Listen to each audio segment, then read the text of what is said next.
There's a truth most women aren't told. It's not whispered over coffee with friends, it's not found in fairy tales, and it's definitely not taught in school. But I'm going to give it to you straight. Attraction isn't about luck.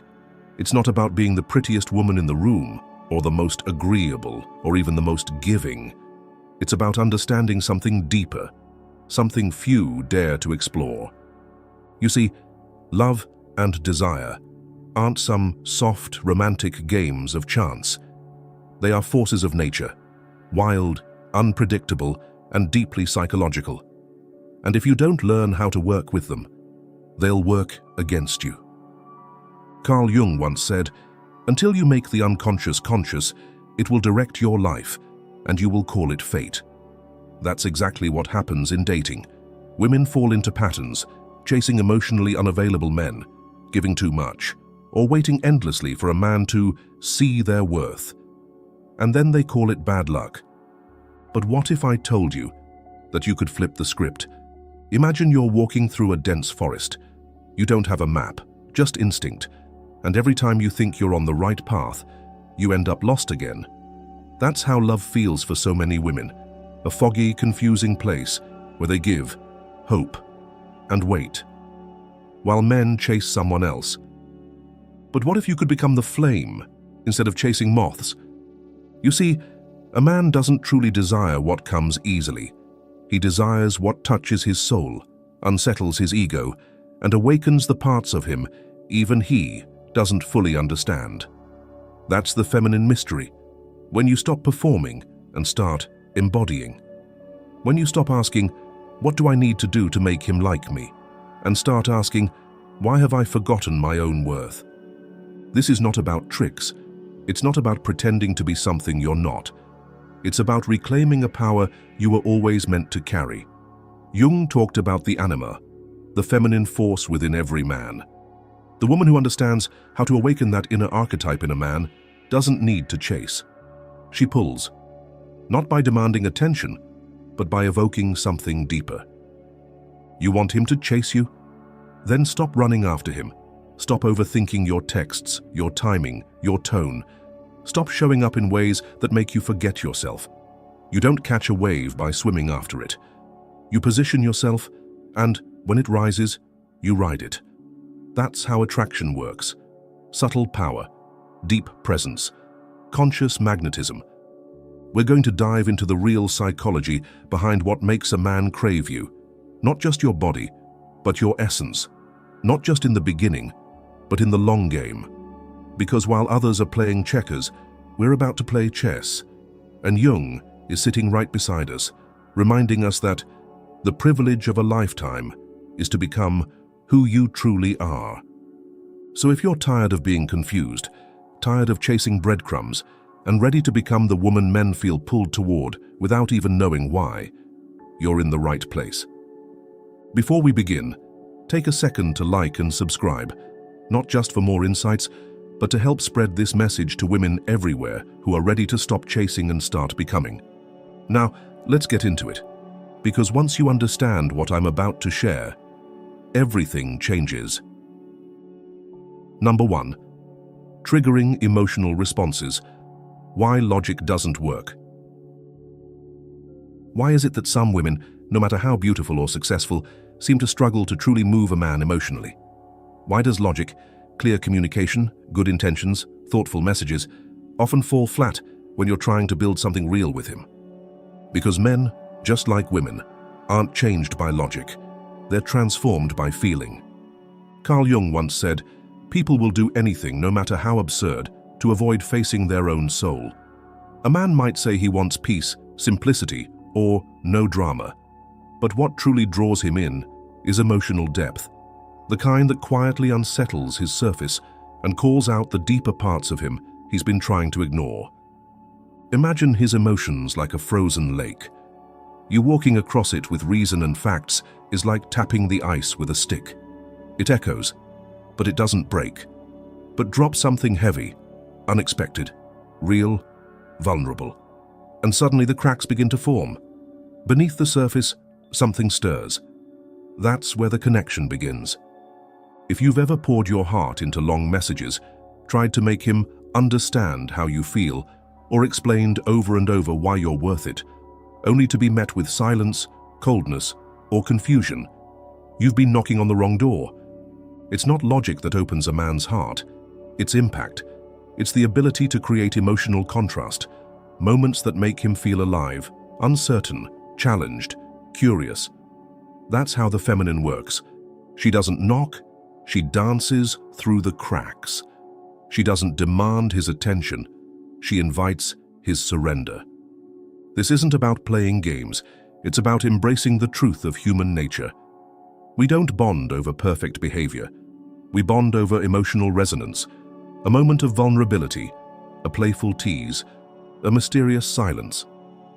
These things spark something that words never could. You want to move him. Don't always be available. Let him wonder. Let him feel your absence, like a room that suddenly loses its light.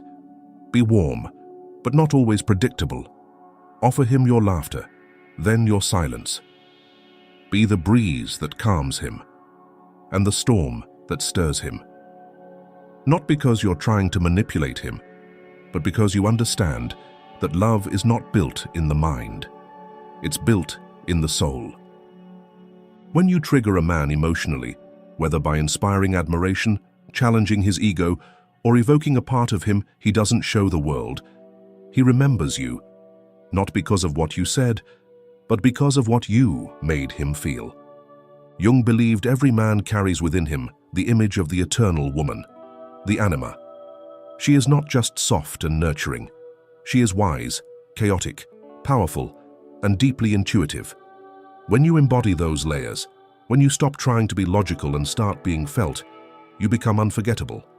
So if you're tired of always being the one to initiate, to explain, to fix, step into your emotional brilliance. Create tension. Stir wonder. Let your presence echo long after you've left the room. And remember, it's not the woman who makes the most sense that captures a man's heart. It's the one who makes the deepest impact. Number 2, transforming his fears into connection. The secret language of the unseen. Most women are taught to soothe, to please, to avoid rocking the boat.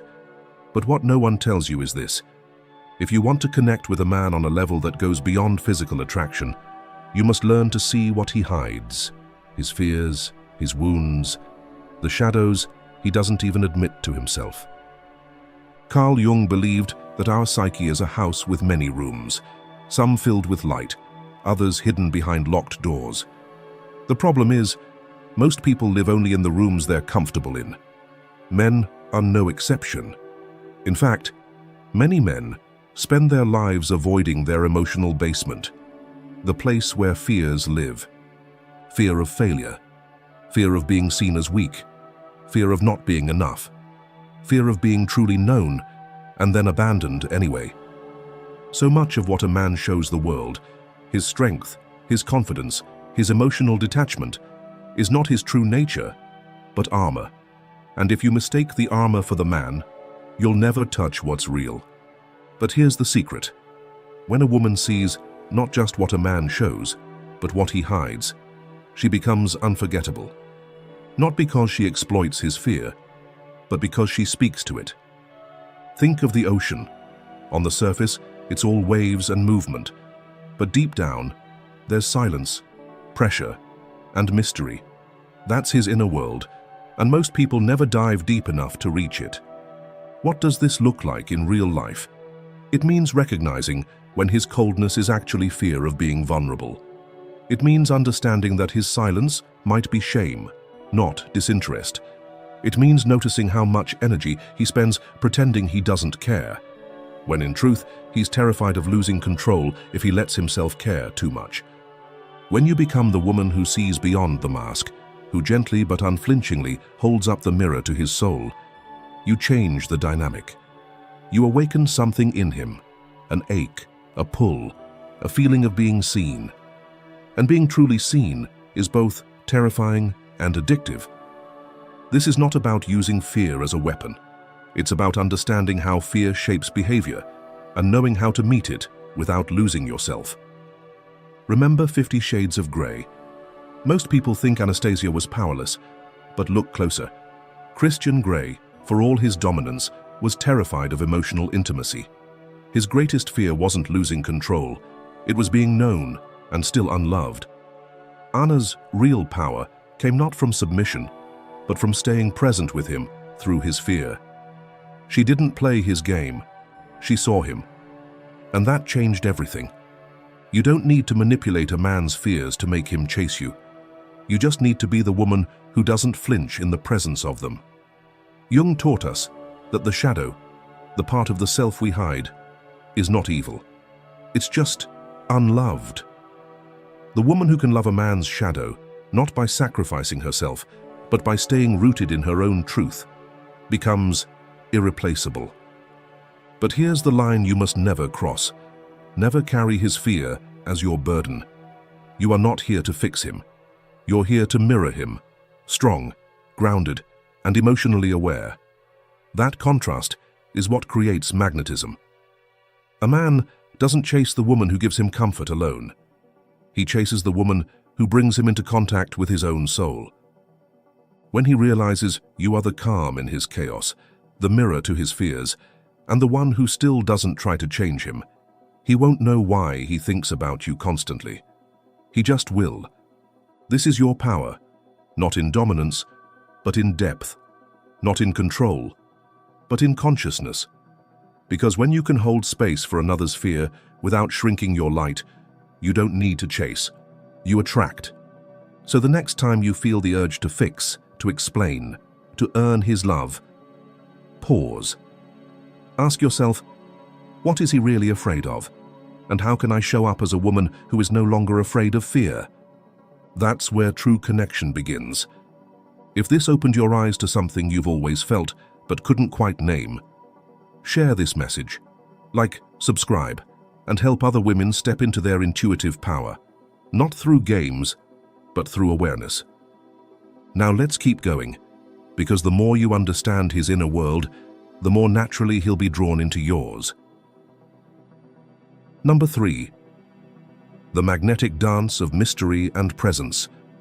How to stir his soul without losing yourself. Every woman has felt it, that moment when he pulls away just enough to make your heart twist a little, only to come back with a smile, a message, or a touch that makes you forget the silence that came before it. It's disorienting and wildly powerful. But here's the truth, you don't need to fall victim to this pattern. You can embody it consciously, not to play games, but to awaken the very thing that keeps love alive, tension with purpose. As Carl Jung taught us, there can be no transforming of darkness into light and of apathy into movement without emotion. And tension, when used with integrity, is the birthplace of emotional movement. Most women were never taught this. We were told to be consistent, to show up fully, to be endlessly available, because that's what good love looks like. But the feminine doesn't flow in straight lines. She moves in rhythms, like the tide, like breath. She comes close, then pulls back, not out of cruelty, but out of wisdom. Attraction dies in predictability. The moment everything feels certain, flat and solved, the heart starts to wander, not because it wants chaos, but because it craves aliveness. That's the magic of the push and pull, not as a manipulative tactic, but as a natural dance of connection and independence. When done consciously, it's not cruel, it's captivating. Think of a flame. Hold your hand too close, and you'll burn. Stay too far, and you won't feel its warmth, but hover just close enough to feel the heat, the flicker, the danger. You'll stay drawn in. That's what emotional polarity feels like. It's not abuse. It's magnetism. So how does a woman live this without playing games or betraying herself? It starts with emotional balance. Be fully present when you're there, when you laugh, when you touch, when you listen. Let him feel your warmth like sunlight on his face. This is your push, your radiant presence. Then, without warning or apology, return to yourself. Pull back. not with resentment or coldness, but with grace. Let him feel your absence like a room missing its music. This isn't to punish him. It's to remind both of you that your world doesn't revolve around his validation. This dance, presence and mystery, closeness and space, doesn't confuse a man. It awakens him. It draws out his masculine energy, his need to pursue, to wonder, to reach. Jung believed that the psyche responds to what is unknown, not what is explained. Let your mystery be a language. Speak it fluently. The problem isn't giving too much or too little, it's giving without rhythm. When you give endlessly, you disappear. When you hold back completely, you disconnect. But when you ebb and flow, when you breathe in and out of a man's space, like the tide, you stir something ancient in him. This is how desire is kept alive, not by proving your worth, but by embodying your fullness and letting it ebb as naturally as it flows.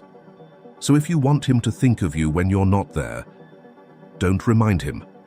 Make him feel the contrast, the warmth of your attention, followed by the stillness of your absence. Let him come toward you, not because he's confused, but because he's curious. And never forget, the moment you start pulling just to trigger him, you've lost the art and stepped into the game. This isn't about emotional manipulation, it's about feminine mastery. The moon doesn't ask the tide to follow. She just shows up, glowing and distant, and everything moves in her direction. Number 4. Becoming the woman. He can't unravel how to hold your power without needing his approval. Let's get honest. How often have you twisted yourself into knots, rereading a message he sent, wondering what he really meant?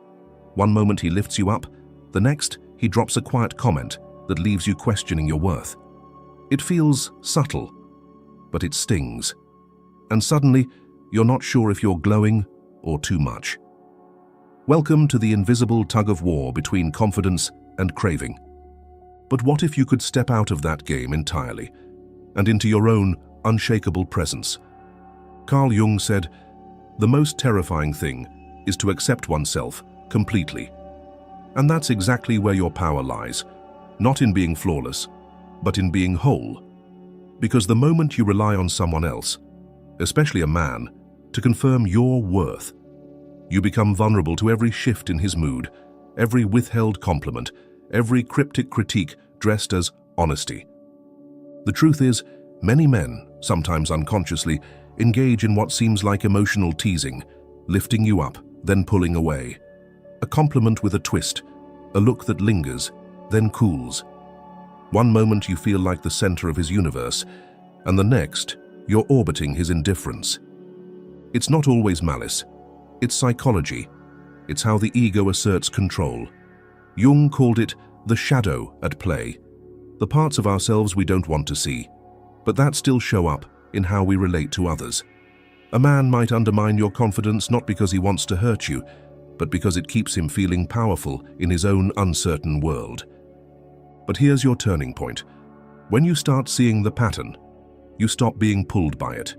Imagine you're a tree, deep roots, calm presence. The wind may shake your branches, but your center holds. That's the kind of woman a man can't manipulate, because her sense of self doesn't shift with his attention. You don't need to prove anything.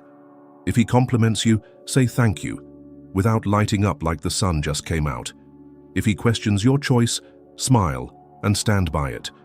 Don't let your confidence become a mirror for his approval. Let it be a fire that burns quietly from within.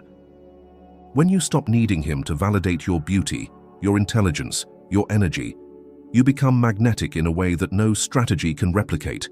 You are not ice cold, you are centered, and that unsettles a man far more than a snide comment ever could. Men who try to keep you in a cycle of praise and uncertainty aren't always villains. Sometimes they're just afraid. Afraid of your power, afraid of not being in control, afraid of being fully seen.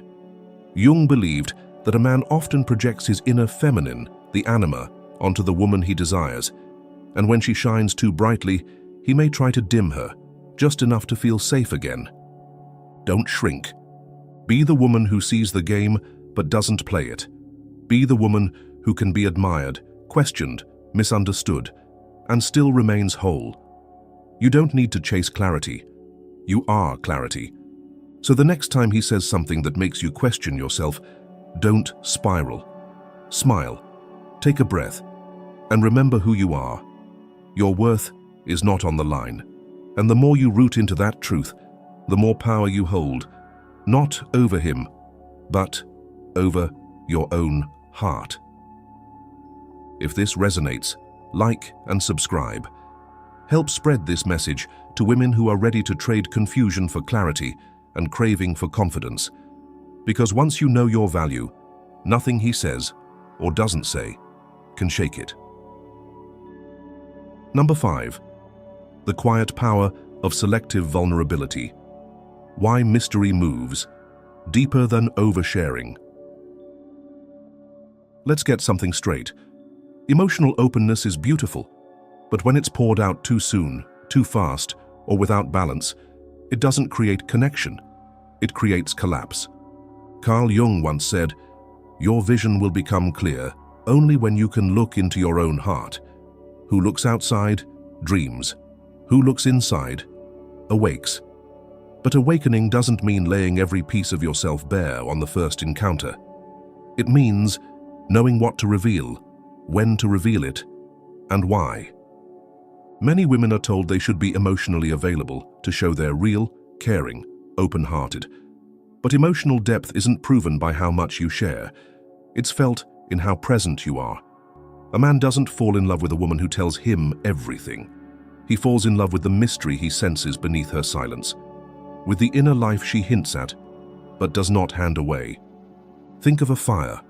It's mesmerizing because of its balance. Too open, and it burns everything.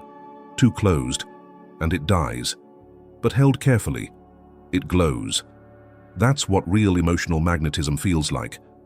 Being emotionally intelligent doesn't mean being emotionally exposed. It means knowing how to hold your center, especially when emotions rise. It means showing your strength through resilience, not through unraveling. It means offering glimpses of your soul, not turning it into a stage show. You don't need to hand a man your whole story. Let him earn the chapters. Let him feel the weight of your silence and the depth of your glance. Let him notice how you navigate storms, not just how you talk about them. Real feminine power isn't found in emotional leakage. It's found in emotional gravity. So next time you're tempted to prove your authenticity by spilling your heart, pause. Ask, is this for connection or for validation? Choose wisely. And remember, the most unforgettable women are the ones who speak volumes, even in their quiet. If this stirred something in you, like and subscribe. Let's help more women reclaim the kind of presence that doesn't need to shout to be felt. To wrap this up, remember, true feminine power isn't about proving, chasing, or overexposing your heart. It's about knowing your worth so deeply that others feel it without you saying a word. When you move with intention, mystery, and emotional strength, the right man won't just notice. You'll awaken something in him he can't explain. If this message resonated with you, don't keep it to yourself. Like this video, subscribe for more soulful insights, and drop a comment below. What part hit home for you the most? Let's keep this conversation going and help more women rise into their true magnetic power.